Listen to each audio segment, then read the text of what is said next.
La biblioteca de la medianoche, de Matt Haig. Permafrost. La temperatura del aire superficial en Svalbard estaba aumentando a una tasa de crecimiento que doblaba la global. El cambio climático llegaba en Svalbard al doble de velocidad que en el resto del planeta. Una mujer con un gorro de lana morado encasquetado hasta las orejas contó que había visto uno de los icebergs dando un vuelco, algo que ocurría al parecer porque el agua cálida los derrite por debajo, haciendo más pesada la parte emergida. Otro problema era que el permafrost que cubre la tierra firme está derritiéndose y empapando el suelo, lo que provoca deslizamientos de tierra y aludes que podría fácilmente destruir las casas de madera de Longyearbyen, la mayor población de Svalbard. Existía el riesgo incluso de que los cadáveres enterrados en el cementerio volvieran a salir a la luz. Era muy inspirador de partir con aquellos científicos que intentaban descubrir qué estaba ocurriéndole exactamente al planeta, estudiando el clima y la actividad de los glaciares, para luego compartir sus hallazgos. Todo ello con la meta de proteger la vida en la Tierra. De vuelta en el barco, Nora se quedó sentada en el comedor un rato. Todo el mundo se interesó por el encuentro con el oso, pero ella se sintió incapaz de explicar cuánto agradecía haber vivido esa experiencia. Se limitó a sonreír educadamente e hizo lo posible por evitar cualquier conversación. Aquella era una vida intensa, que no hacía concesiones. En ese momento, la temperatura era de 17 grados bajo cero, y un oso polar había estado a punto de comérsela. Quizá su vida raíz era un poco sosa, y eso era parte del problema. Llegó a imaginar que su destino eran la decepción y la mediocridad. En efecto, Nora siempre había tenido la sensación de que descendía de un largo linaje de arrepentimientos y esperanzas frustradas de las que parecían hacerse eco todas las generaciones de su familia. Por ejemplo, su abuelo materno. Se llamaba Lorenzo Conte y había dejado la Puglia, el taconcito de la bota que es Italia, para llegar a la Swinging London, la marchosa Londres de los 60. Como muchos otros jóvenes crecidos en la desolada ciudad portuaria de Brindisi, emigró a Inglaterra para cambiar la vida a orillas del Adriático por un empleo en una fábrica. Lorenzo fue contratado en una de ladrillos, la London Brick Company. En su ingenuidad había imaginado una vida maravillosa. Haría ladrillos por el día y por la noche se codearía con los Beatles y pasearía del brazo por la calle Carnaby con la modelo Jan Shrimpton o la cantante Marianne Faithfull. El único problema era que, pese a su nombre, la fábrica de ladrillos no estaba en Londres, sino casi 100 kilómetros al norte, en Bedford. Un sitio que, aún dotado de modestos encantos, no era ni tan marchoso ni tan swinging como Lorenzo había deseado. Sin embargo, decidió dar una tregua a sus sueños y se afincó ahí. El trabajo no tenía mucho glamour, pero le permitía pagar las facturas. Lorenzo terminó casándose con una inglesa de esa ciudad llamada Patricia Brown, que también había empezado a acostumbrarse a las decepciones de la vida. Había intercambiado ya el sueño de convertirse en actriz por el de actuar en un escenario más cotidiano y de andar por la casa, el hogar. Sus habilidades culinarias, sin embargo, estarían siempre a la sombra fantasmagórica de las de su difunta suegra italiana, cuyos legendarios platos de pasta, a ojos de Lorenzo, eran insuperables y lo serían por siempre. Tuvieron una niña al año de casarse, la madre de Nora. La llamaron Donna. Los padres de Donna discutían casi sin descanso, así que ésta creció en el convencimiento de que el matrimonio era algo no solo inevitable, sino inevitablemente infeliz. Consiguió un empleo como secretaria en un bufete de abogados y luego empezó a trabajar en el área de comunicación del ayuntamiento de Bedford. Más tarde, sin embargo, tuvo una experiencia sobre la que nunca llegó a hablar con nadie, o al menos no con Nora. Sufrió una especie de crisis, la primera de muchas, que la obligó a quedarse en casa. Se recuperó, pero ya nunca volvió a trabajar. Había un testigo invisible del fracaso que su madre había entregado a Nora, y ésta había recogido, y, como en una carrera de relevos, continuaba llevando en la mano. Tal vez por eso se había dado por vencida en tantas cosas. Estaba escrito en su ADN que debía fracasar. Nora reflexionó sobre ello mientras el barco surcaba lentamente las aguas del Ártico, y las gaviotas tridáctilas, según Ingrid, planeaban por encima de sus cabezas. En ambas ramas de su familia se había aposentado la creencia tácita de que el objetivo de la vida era joderte. El padre de Nora, Geoff, no había dado pie con bola en la vida, desde luego. Lo habría criado su madre sola, pues su padre murió de un ataque al corazón cuando él tenía 2 años. Cruel suceso que yacía en algún lugar oculto tras sus primeros recuerdos. La abuela paterna de Nora había nacido en la Irlanda rural, pero emigró a Inglaterra y empezó a trabajar limpiando escuelas. El sueldo apenas le llegaba para llenar la despensa, y no hablemos nada que tuviera que ver con el ocio o la diversión. Geoff había sido víctima de acoso escolar desde muy joven, pero en la adolescencia echó cuerpo suficiente como para disuadir a los abusones. Trabajó duro y demostró ser bueno jugando al fútbol, en lanzamiento de peso y en particular en el rugby. Jugó en el equipo juvenil de los Bedford Blues y llegó a ser el mejor jugador. Iba muy bien encaminado, hasta que una lesión del ligamento lateral le hiciera frenar en seco.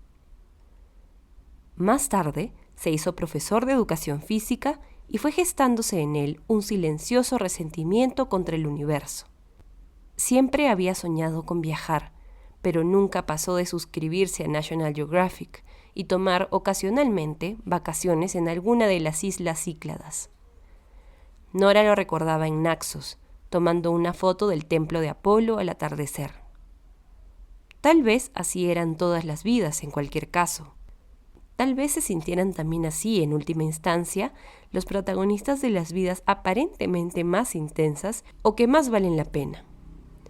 Decepciones, monotonía, heridas y rivalidades, pero con un choque de maravilla y otro de belleza. Tal vez ese era el único sentido de la vida que importaba. Ser el mundo siendo testigo de sí mismo. Tal vez no fuese la falta de logros o hitos lo que le había hecho infeliz a ella, a su hermano y a sus padres. Tal vez fuese, primeramente, la expectativa de esos logros e hitos. Ella no tenía ni idea de nada en realidad, pero a bordo de ese barco se dio cuenta de una cosa. Había amado a sus padres más de lo que había creído nunca y los perdonaba por completo. Una noche en Longyearbyen. Tardaron 2 horas en llegar de vuelta al diminuto puerto de Longyearbyen.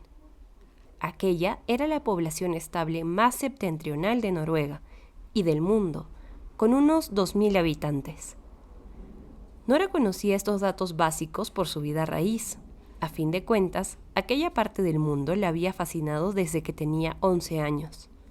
No obstante, sus conocimientos no iban mucho más allá de los artículos de revistas que había leído, así que seguía poniéndole nerviosa tener que hablar con sus compañeros. El viaje de vuelta en el barco había ido bien, pues su incompetencia para hablar sobre las muestras de piedra, hielo y líquenes que habían recogido, o para entender términos como lecho de basalto estriado o isótopos posglaciares, quedó disimulada tras el impacto de su encuentro con el oso polar. Ella misma seguía impactada, era cierto, no por el tipo de shock que sus compañeros imaginaban. No le había impactado creer que estaba a punto de morir. Llevaba a punto de morir desde su llegada a la biblioteca de la medianoche. No había sentido el impacto de estar a punto de vivir, o al menos de imaginar vivir de nuevo y desearlo, y de descubrir que quería hacer algo bueno con esa vida. La vida de un ser humano, según el filósofo escocés David Hume, no es más importante para el universo que la de una ostra. Pero si para David Hume la vida era suficientemente importante como para dejar por escrito esa reflexión, entonces lo era también para proponerse hacer algo bueno, ayudar a proteger la vida, en todas sus formas. Hasta donde Nora entendía, el trabajo de esta otra Nora y sus compañeros científicos tenía que ver con la velocidad a la que se fundía el hielo de los glaciares de Svalbard. Calculando esta velocidad, podría calcularse también la tasa de aceleración del cambio climático. Había muchas más cosas, pero, por lo que había visto, ese era el núcleo de las investigaciones. Así pues, en esta vida, Nora hacía su aportación para salvar el planeta, o al menos para controlar la devastación imparable que sufría la Tierra y alertar a la ciudadanía con datos fehacientes sobre la crisis medioambiental. Todo aquello podía resultar potencialmente descorazonador, pero imaginó que era también algo bueno que, en última instancia, la haría sentir realizada. Había un propósito y un sentido en las cosas. Ellos también estaban impresionados, los otros, con la historia del oso polar. Nora se había convertido en una suerte de heroína, no como campeona olímpica de natación, pero de otra manera igualmente gratificante. Ingrid la rodeó con el brazo. La samurái de la sartén. Tenemos que celebrar tu valor y nuestros descubrimientos potencialmente revolucionarios con una buena cena. Y una cena rica. Y un poco de vodka. ¿Tú qué dices, Peter? ¿Cenas ricas? ¿En Longyearbyen tienen de eso? Resultó que sí. De vuelta en tierra firme, la llevaron a un elegante restaurante llamado Grubelagerett, situado en una cabaña de madera asomada a una carretera solitaria que ascendía por un valle desnudo cubierto de nieve recién caída. Nora bebió una cerveza Arctic y sorprendió a sus colegas eligiendo la única opción vegana de una carta en la que destacaban el filete de reno y la hamburguesa de alce. Nora debía de tener aspecto cansado, y así se lo hicieron notar varios de sus compañeros. Lo que le ocurría en realidad era que no se atrevía a tomar parte en la mayoría de las conversaciones. Se sentía como una conductora con el carné recién sacado en una rotonda con mucho tráfico, esperando nerviosa un hueco para entrar. Ahí estaba Hugo también. Seguía pareciéndole que tenía pinta de preferir estar en la Riviera Francesa. Cuando la miraba, Nora se sentía algo incómoda, observada.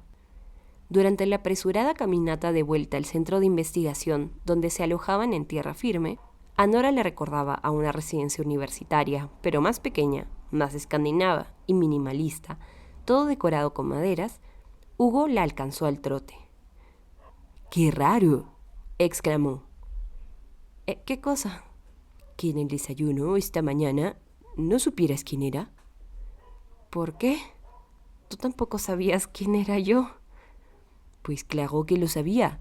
Estuvimos charlando como 2 horas ayer. Nora sintió que se había metido en un callejón sin salida. ¿En serio? Te estuve mirando durante el desayuno y cuando me senté contigo me di cuenta de que hoy estabas distinta. Eso da muy mal rollo, Hugo. ¿Mirar a una mujer mientras desayuna? Pues me di cuenta de una cosa. Nora se levantó la bufanda para cubrirse la cara. Hace muchísimo frío. ¿Podemos hablar de esto mañana? Me di cuenta de que estabas improvisando y llevas todo el día intentando no mojarte en nada de lo que dices. No tengo ni idea de lo que me estás diciendo. ¿Cómo pulsan los glaciares? ¿Qué? Es tu área de estudio, ¿no? Has venido a estudiar esos, ¿no? La ciencia no ha llegado a una conclusión clara sobre cómo pulsan los glaciares. De acuerdo. Très bien. Dime cómo se llaman los glaciares que hay por aquí. Cualquiera. Kongsbreen, Nattonsbreen, ¿te suena alguno? No quiero tener esta conversación. Porque no eres la misma persona que eras ayer, ¿verdad? Ni tú tampoco, atajó Nora bruscamente. Nuestros cerebros cambian. Se llama neuroplasticidad. Por favor, deja de hacerle mansplaining sobre glaciares a una glacióloga, Hugo. Hugo dio un paso atrás, levemente ofendido, y ella se sintió un poco culpable. Hubo un instante de silencio. Solo se oía el crujido de la nieve bajo las botas. Ya habían llegado casi al alojamiento. Los otros lo seguían de cerca. Y entonces Hugo lo dijo. Yo soy como tú, Nora. Visito otras vidas. Llevo en esta 5 días, pero he estado en muchas otras. Me han dado una oportunidad que dan a muy pocos. Llevo mucho tiempo así. De repente apareció Ingrid por detrás de ellos y tomó a Nora del brazo. «Me queda un poco de vodka», anunció según se acercaban a la puerta de entrada. Ingrid llevaba la tarjeta en la mano enguantada. La acercó al lector, la puerta se abrió e Ingrid entró. «Escuchas», masculló Hugo en voz baja, como si estuvieran jugando a los espías. «Si quieres que te cuente más cosas, nos vemos en la cocina en 5 minutos». Nora notó cómo el corazón casi se le salía por la boca, y en esa ocasión no tenía cucharón ni sartén que golpear. Lo cierto era que ese tal Hugo no le caía especialmente bien, pero se sentía demasiado intrigada como para no escuchar lo que tenía que decirle. Además, quería saber si podía confiar en él. «Vale, te veo ahí», respondió.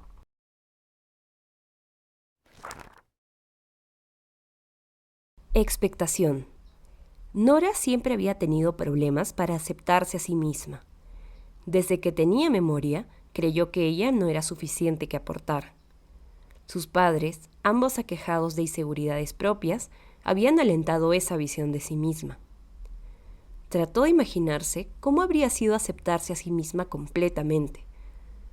Todos los errores que había cometido, todas las marcas que habían quedado en su cuerpo, todos los sueños que no había cumplido y todos los dolores que había sentido, todos los deseos y anhelos reprimidos.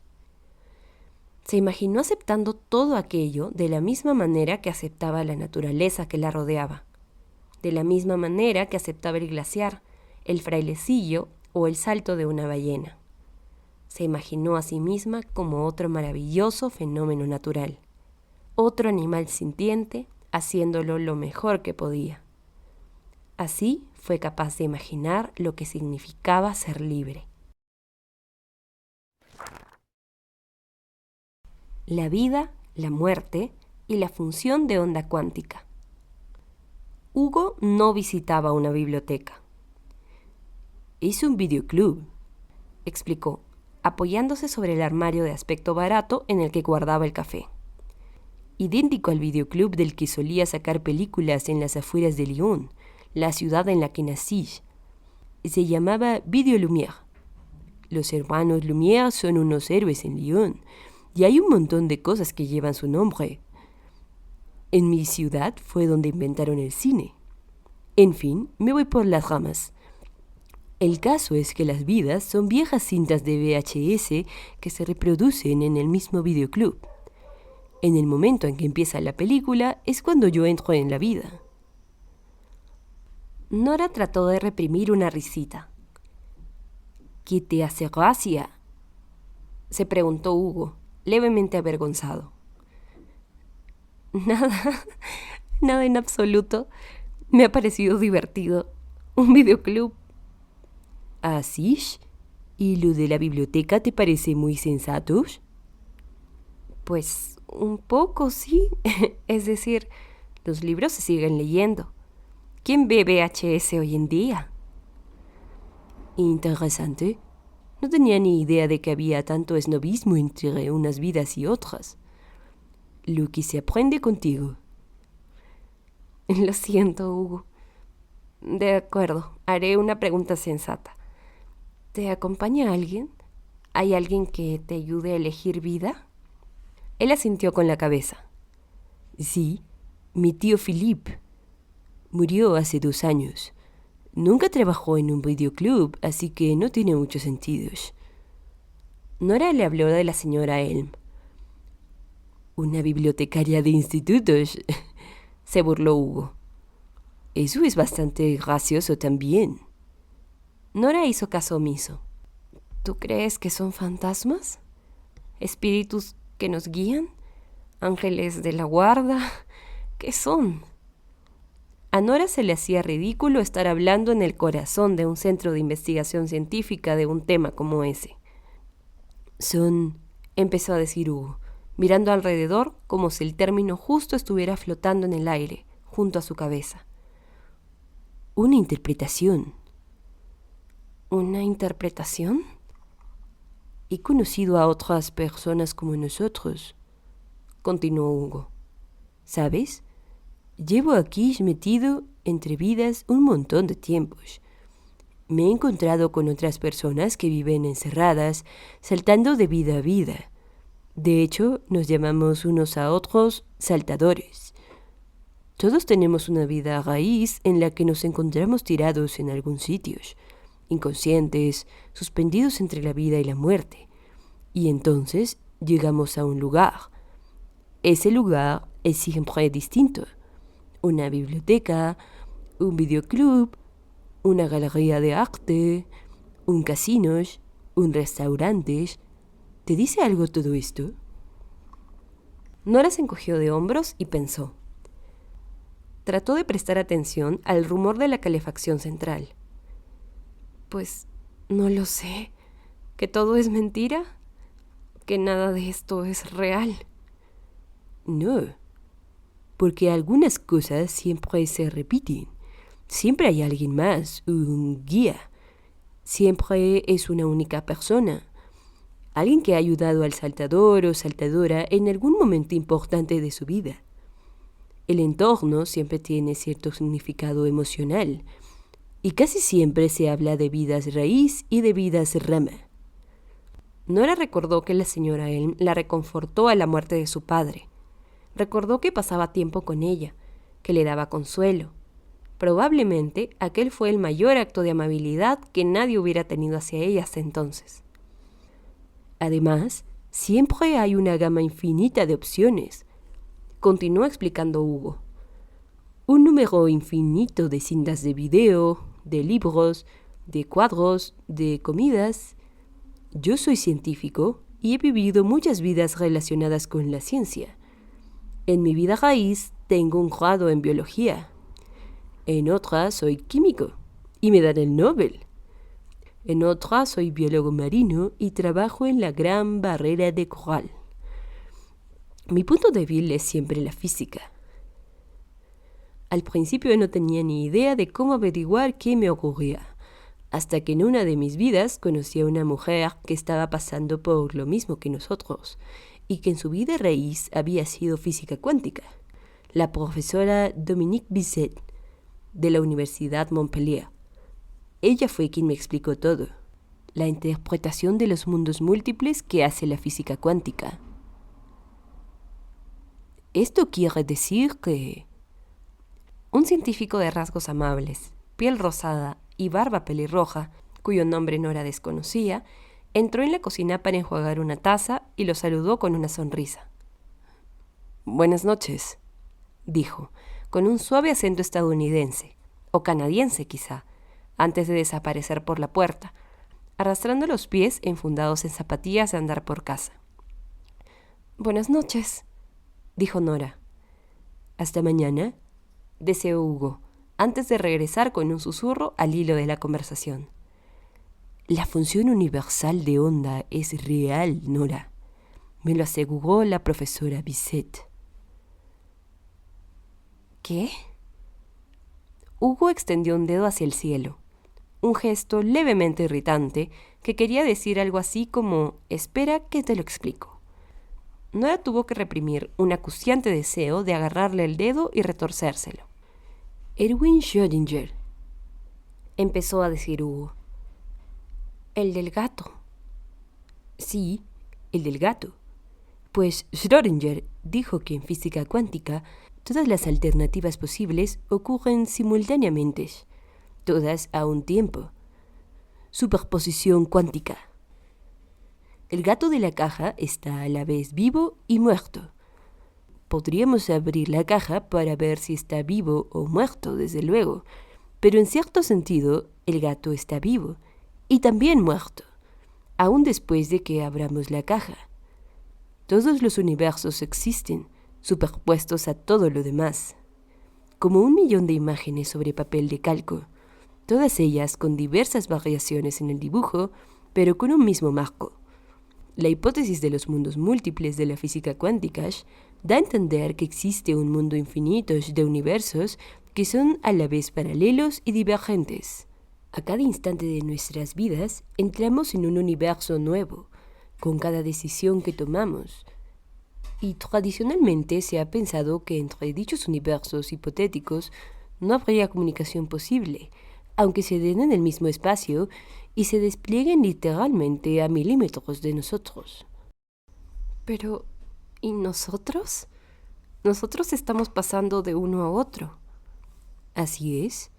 Yo estoy aquí, pero a la vez no estoy. Estoy también ingresado por un aneurisma en un hospital de París. Y también estoy tirándome en paracaídas en Arizona. Y viajando por el sur de la India. Y en una cata de vinos en León. Y también tumbado en la cubierta de un yate en la Costa Azul. Lo sabía. ¿Vraiment? Nora decidió que definitivamente ese hombre era muy atractivo. Tienes pinta de que te gusta más pasear por el paseo de la Crozet en Cannes que vivir aventuras árticas. Hugo abrió la palma de la mano y extendió todos los dedos, como una estrella de mar. 5 días. 5 días llevo en esta vida. Es mi récord. Quizá esta sea la ideal para mí. Interesante. Vas a pasar mucho frío. ¿Quién sabe? Quizá tú también. Quiero decir, si ese oso no ha hecho que vuelvas a la biblioteca, quizá nada lo haga ya. Reflexionó mientras rellenaba el agua de una tetera. La ciencia nos dice que la zona gris que separa la vida de la muerte es un lugar misterioso. Se trata de una singularidad en la que no estamos ni vivos ni muertos. O más bien, estamos vivos y también muertos. En ese momento binario en el que nos encontramos, nos convertimos a veces, solo a veces, en un gato de Schrödinger, que puede no solo estar vivo y muerto a la vez, sino experimentar todas las posibilidades cuánticas que se alinean con la función de onda universal, incluida la posibilidad de que estemos ahora mismo aquí charlando en la cocina de un centro de investigación científica de las Islas Svalbard a la 1 de la mañana. Nora trataba de asimilar todo aquello. Pensó en Voltio, quieto e inerte bajo la cama o tirado junto a la calzada. Pero hay veces en que un gato está muerto o muerto. ¿Cómo es? Nada, es que... Bueno, mi gato se murió. Y probé con otra vida y en ella seguía muerto. Eso es triste. A mí me pasó lo mismo con mi perro. Era un labrador. Lo más importante ahora mismo, de todos modos, es que sepas que hay otras personas en nuestra situación. Yo he vivido tantas vidas que me he cruzado con unas cuantas. A veces basta con hablar libremente sobre tu condición para encontrar a otras personas como nosotros.